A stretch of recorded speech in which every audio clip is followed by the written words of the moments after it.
Still having orientation problems. Bear with me there. Alright, hopefully we're good. Alright, let's see.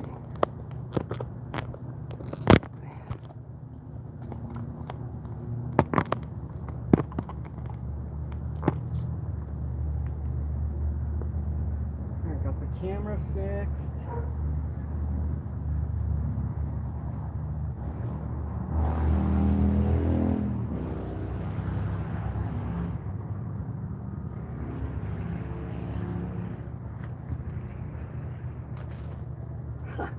I think we're good to go now. Hey everybody.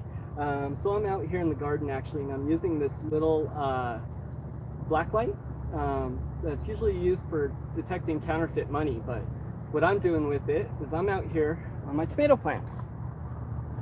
And so you can come out here at night when it's dark and check the tomato plants.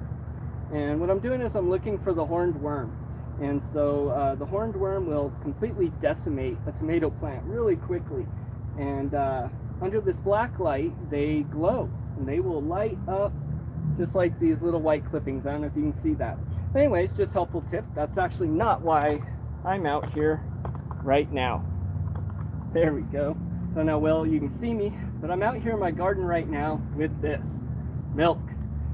Actually, this is our old milk. So my family here runs through a gallon of milk in about a week, and we usually end up with a little bit in the bottom that kind of smells a little bad, goes a little sour. A lot of times we throw it out.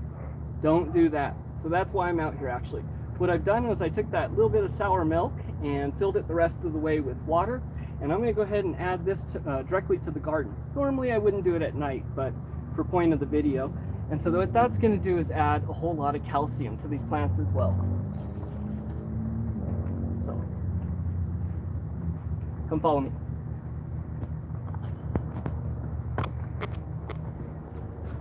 All right, so we're gonna come over here to another thing I'd like to show real quick before we get started.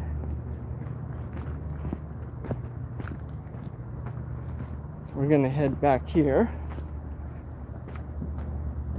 say hi to the ladies, and I'll get to the comments here in a minute and say hi to everyone. Hey guys, they're out here getting bugs. Alright, so why I am out here actually is to show you this trash can.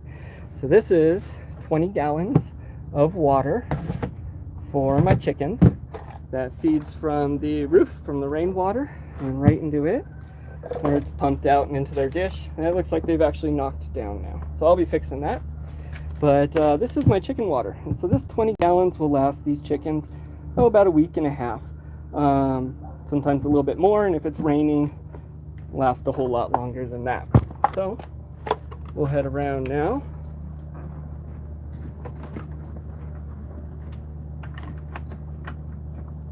There we go. Hey Betty. To our quail shack.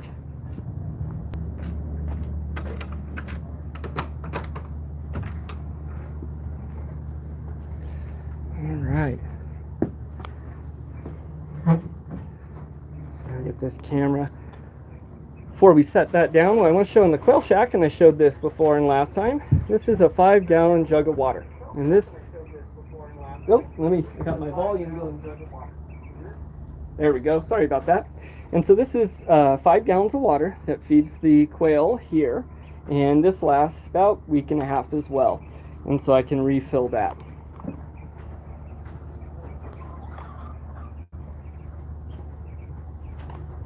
If you've still stuck with me through my little tour and fighting the camera, let me get that set up here and we will begin the eating.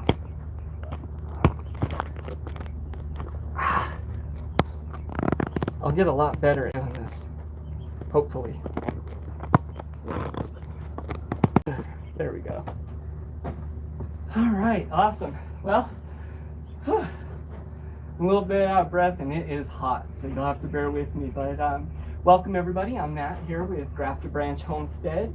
You're joining me here for Matt's Quail Shack chat. We're here for some fellowships and celebration, DIYs, product reviews. I like to share skills and have you guys share some stuff as well as just some animal things and good old going-ons. And so thanks for joining me here this Saturday night. In case you haven't noticed, I started off the stream talking about water a little bit, water for the plants. And I wanted to show that milk jug. Let me scoot this a little closer for a reason. And that is, water is important. I've been thinking about this a lot lately, especially because I live in the desert here in New Mexico, where it is drying up for sure. And here on the urban homestead, I don't have a stream, a pond, a well, or something like that. So I gotta get a little bit more creative. Chicken startled me. Anyways, and so I've been thinking about this a lot lately, and it's a good idea to have a couple of days of water on hand. You know, if power happens to go out, like in Texas, Kentucky, or all these other places, you can only live 3 days without water, so that's important. And so there's some things we do for us as people to store some water back and things like that as well. But that's not really completely what I want to talk about. What a lot of people miss and don't think about is if you have animals, if you have plants or things like that, it's a good idea to keep a little bit on hand as well. It really is just good practice. Plus, if you're doing it out of the tap water and you are in an urban environment like me, allowing water to sit a little bit helps to dechlorinate it and is a lot better for the animals. So the second thing we showed was the chicken water. And so that gives me a week and a half or so of on-hand water, plus the rain catchment. The quail system here, which gives me about a week and a half of on-hand water. The reason I wanted to show the milk jug was we do this about once a week, once every other week. I get a milk jug, and I can save it and clean it out, put a little bit of vinegar in it to get rid of the milk smell, clean it out real good. And this one's labeled animal water, but I will get 4 of these together. And you can go to restaurants or behind places like that. A lot of grocery stores will give you milk crates for free. So I get these milk crates and I fill it up with 4 gallons of water. And that I can fill up either most of this quail feeder or for the dogs or animals. And so I have a whole bunch of these on hand that just sit in the shed, but you can always keep some water in hand for the animals as well. And I think that's, or the garden. And so with the garden, we're going to be putting in a rain catchment system. Now I hadn't done it yet on the house because it is shingles and you can get a lot of chemicals off those shingles and things, so I didn't really want to catch that for ourselves. But we're going to put it in for the garden, have a little bit of on-hand water for the garden. So I'm going to be coming out with a video a little later with that, showing that. Anyways, I'll go ahead and hop on and see who's in here now for just a second. Let's see. We got CDB. Awesome, thank you. And thanks for being a moderator. I went ahead and made you one, so you'll be able to help out a little bit there. Do appreciate you. Let's see, it looks like we got Sage Wolf 1975. Hello, I don't know if I've seen you in here before, but good to see you if you're still here. Look, there's 3 people in here, so that's awesome. Well, it's good to see everyone. Hello. Hey, thanks, awesome. And anyway, so I wanted to talk about water a little bit and about keeping water on hand for the animals. Now, here in New Mexico, it doesn't rain a lot, so I haven't focused on that as much. And so storing it's really the way we need to go. I do have a product review this week as well. This is something I had gotten a little bit ago, but this is for us to help out with water. If we had to use dirty water from the pool or the rain catchment system or something, by chance for us, because a power outage or a flood in New Mexico, or who knows, just whatever life brings at you. One of the most important things you need in life is water, so keep a little on hand. So what I want to show is this. I had gotten it a little bit ago. So this is the Alexa Pure Water Pro gravity-fed filter. And so this is my, I guess, product encasing or whatnot for the week.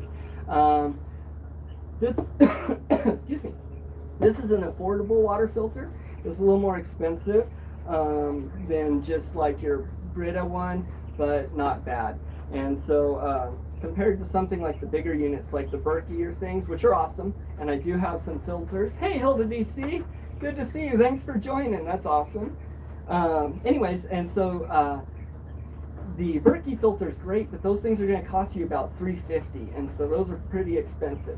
I do have a DIY video on building one, though, coming out using their filters soon as well, so stay in tune for that.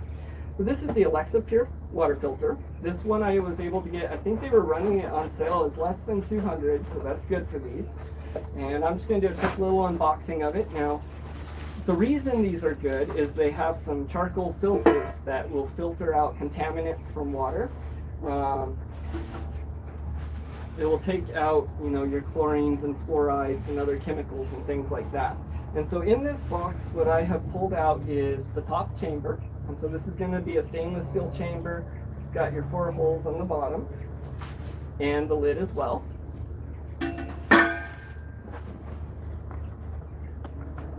Let's see, there we go. Okay. There we go, so we got that.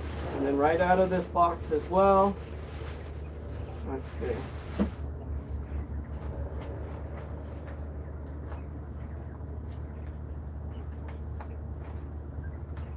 Everyone's saying hi to each other, that's awesome. All right, so we'll get this unboxed. And so this is the next piece here with this water filter. Oh, okay, so this is gonna be the spigot. So it's a little stainless steel spigot and the connectors. So that comes with it. More connectors. This is what I was really getting at, and it does have the bottom piece as well. But what I really want to show is the filters, because with the Berkey one in the Berkey build video, we just used the filters for that. So this is the bottom piece here. I'll slide that in view. There we go. So we got your bottom piece, the spigot will go right there, and the top and the lid. What makes this important though, or any of these filters, well, I can open it. There we go. Okay, so it comes here, let's set that down, with a couple little O-rings and things. Oh, and this is all factory sealed up. There we go. So I'm actually not going to open this right now, but this is a black charcoal filter. And so what that's going to do is it will screw down in here on one of those holes in the top, and it's gravity fed. So you'll fill this with your yucky water from the pool or the garden drainage or even the chicken thing. And you're going to fill the top there, and it is going to push through, you know, via gravity through the filter, and it will drip down into the bottom and fill this bottom compartment. So that's going to give you some water. So that was this week's unboxing, and since we're doing a water kind of related thing this week, I decided to go with the Alexa Pure water filter. Awesome. And I do apologize if I'm sweating. It is hot here. See, our thermometer says it's about 80 degrees, so that's not too bad. But here at night, there we go. We'll scoot this over so I can hop into saying hi. All right. Well, welcome. If you stuck with me, thanks for checking out my little rant or speech, I guess, there on water. And how much is the filter? Oh, okay. So the Alexa Pure water filter, I think it cost me $190. So it is an investment that I made. The reason I'm not opening the filter is I am going to hang on to this kind of in its condition right now in case there's a problem. So this one's going to run you about $190. So it is a more affordable option than the Berkeys or things like that, but it's most certainly a little more expensive than a Brita filter or a smaller pitcher type filter. The main thing you're paying for is the black cartridge filter itself. The container isn't so expensive. Now aluminum's gone, yeah, not bad. And so I'll do some testing videos. What I'm doing is I have a video coming out where I build a Berkey filter, and that one costs $120 to build. And I'm going to put these side by side and test them is what I really want to do, and run some water through it. So I have a review video coming out on the EB3A, I believe it is, Blue Yeti generator that we showed in one of our previous videos.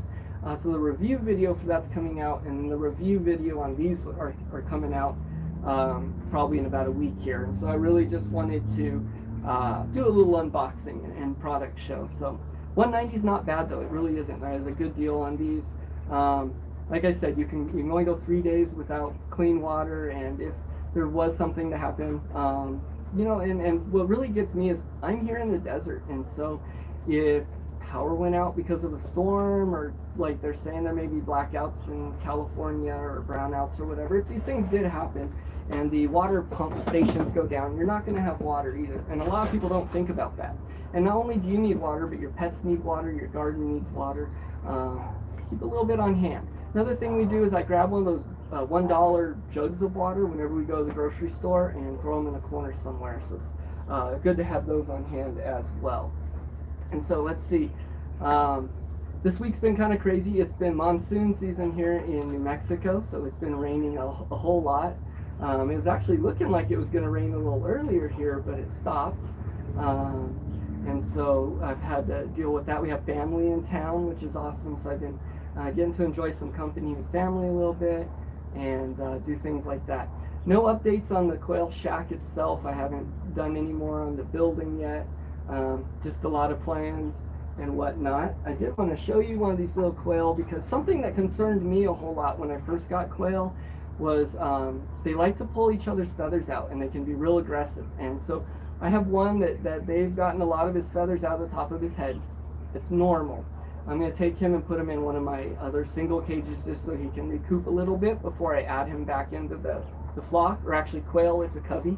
And so until I add him back into the covey, but I wanted to show him just so if you guys or anyone out there decides they want to do quail, just to know some of the things you'll encounter. Don't freak out. These things are normal.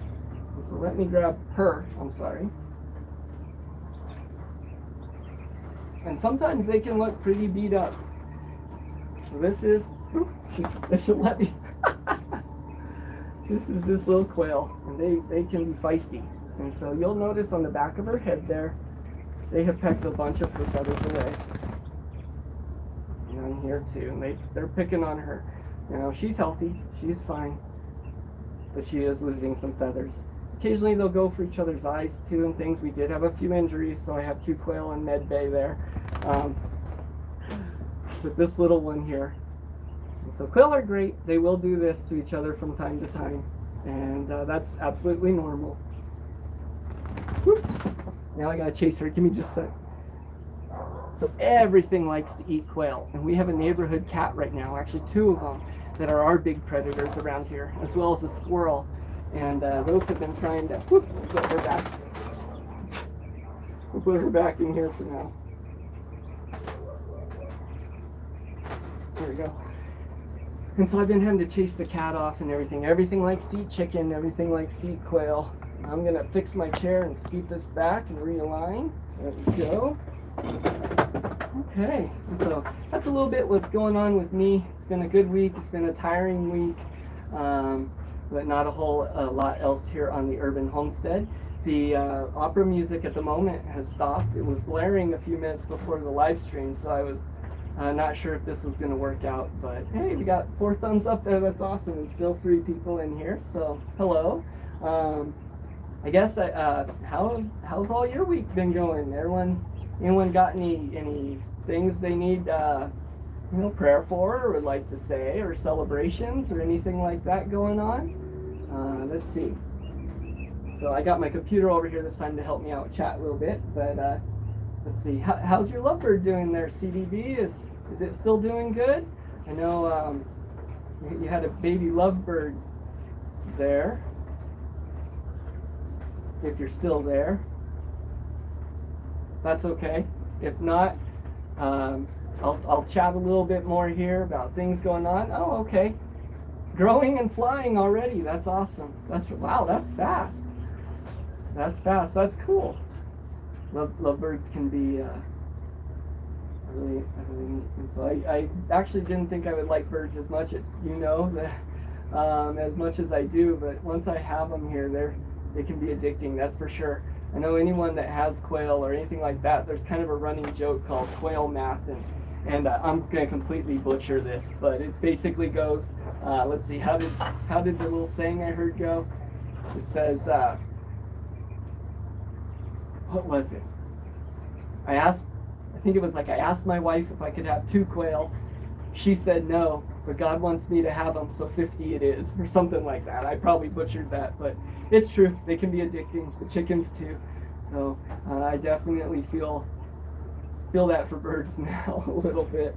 And I try not to get too attached because they are for food as well, but ours are. Don't eat your lovebird. But So I try not to get too attached, but they are fun to watch, that's for sure. And so you want more baby lovebirds? That's awesome. Well, we're going to be incubating the quail here. I haven't, so we incubated the first batch. I made my incubator, and that video has actually been taken off, and I want to rebuild that and do a better video, but I built my own incubator, and so we got our eggs from both Southwest Game Birds and my Shire. And so I got a bunch of eggs from them. I had actually one.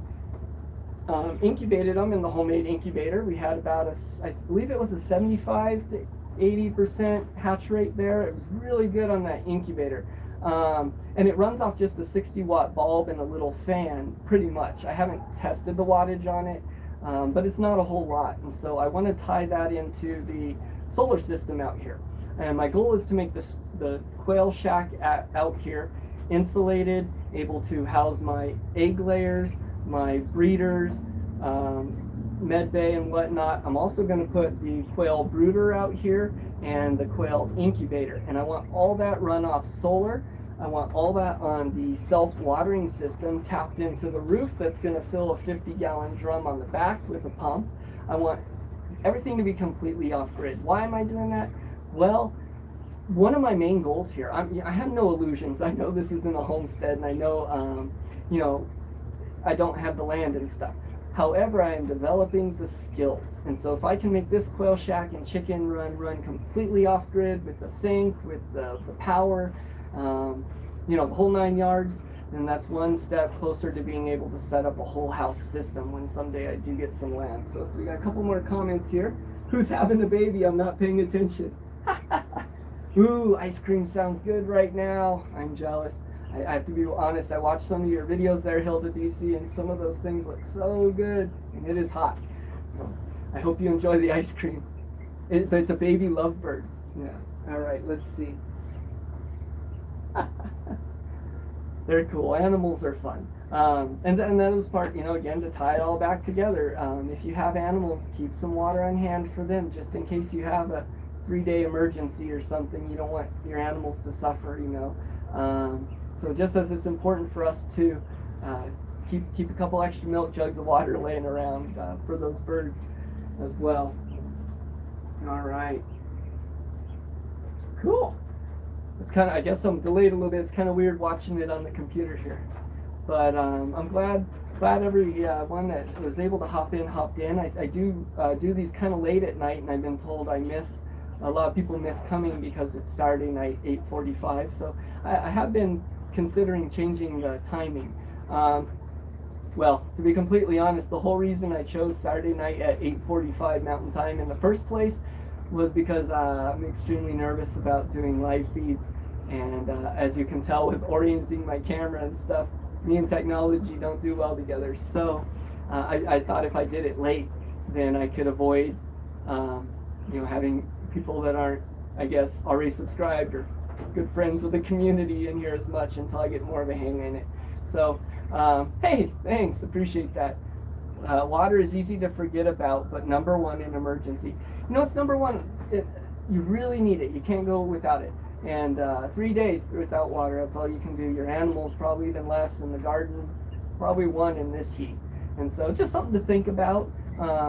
It was something I was thinking about with all the monsoons we've had here, and my Quail Shack flooding, and I really don't build anything for that kind of weather. And you know, lately too, with just watching weather and other homesteaders and you know, people on the internet lately have been having either extreme or kind of different weather. And you know, I was just kind of thinking to myself, what if it started raining a whole lot more in New Mexico here? You know, at one point the water, I guess, ran all the way up through this valley. And so also, if we do get acreage, you know, more than likely we'll be in New Mexico, but if it's not, I want to be prepared for rainwater collection and for building things to deal with different weather, not just the desert, like I do everything here. And so, oh, you know, it's something I wanted to show you when we were in the garden.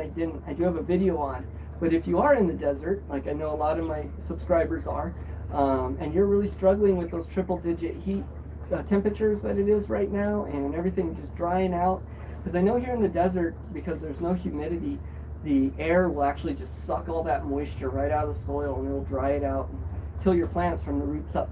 So what I've been doing is garden oyas, and if you don't know what that is, it's a terracotta pot basically. It's got it looks like a vase kind of that has a bowl on the bottom, and you bury those in the ground and fill them up, and it holds a couple gallons of water, and it slowly releases that through the clay pot into the ground, and will help with a lot of that. So I've had a lot of success with that this year, so that might be something else that could help you. Another is all my videos on the snake gourds. Actually just came out with a video on cooking a snake gourd casserole. I have one coming up on some stir fries and other things like that. But the snake gourd, I have one plant that has grown and completely covered a 16-foot canopy, I guess, so over my tomatoes and everything, and that one plant has covered it with enormous leaves, provided excellent shade for the garden. I had another question if my shade cloth above the garden helped. Yes, it helps tremendously.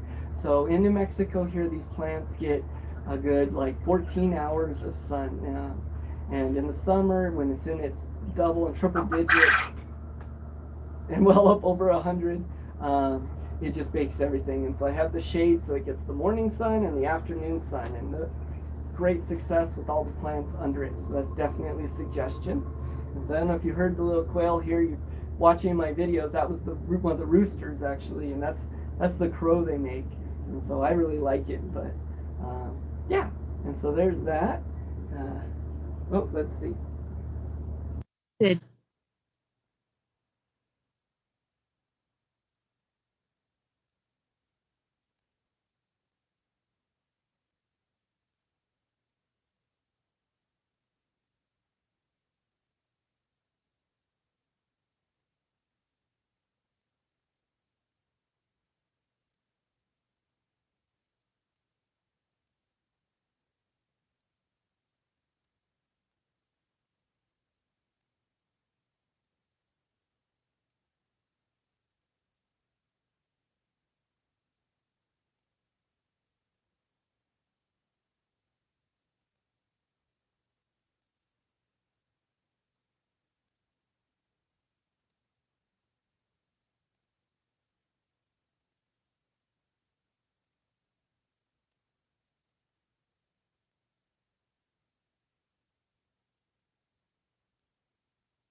Every month, and they're good to have on hand. So I would add those. I would probably boil it and then add those if I was doing pool water or water out of the chickens thing or something like that. But those are all great to have on hand as well. I have a bunch of I have a bunch of Life Straws. They're not Life Straws, they're a different brand. I don't support Life Straw anymore for various reasons, but you can get the other brands and they work just fine. They're just as well. And so I have those on hand too. Those are good for bug out bags, your car, things like that. Sawyer mini water filters. You'll hear this talked about a lot. You get those, you get the little syringe for the back flush, and you can keep that thing for I think like 100,000 gallons of water they're good for. Those are great to keep on hand. There's really a whole slew of products, and I have a shelf full of them, so I'll do a whole video on water when I build that Berkey system and do that. But yeah, get those tablets. That was a great question. Those are good to have. Definitely something water oriented. And so I know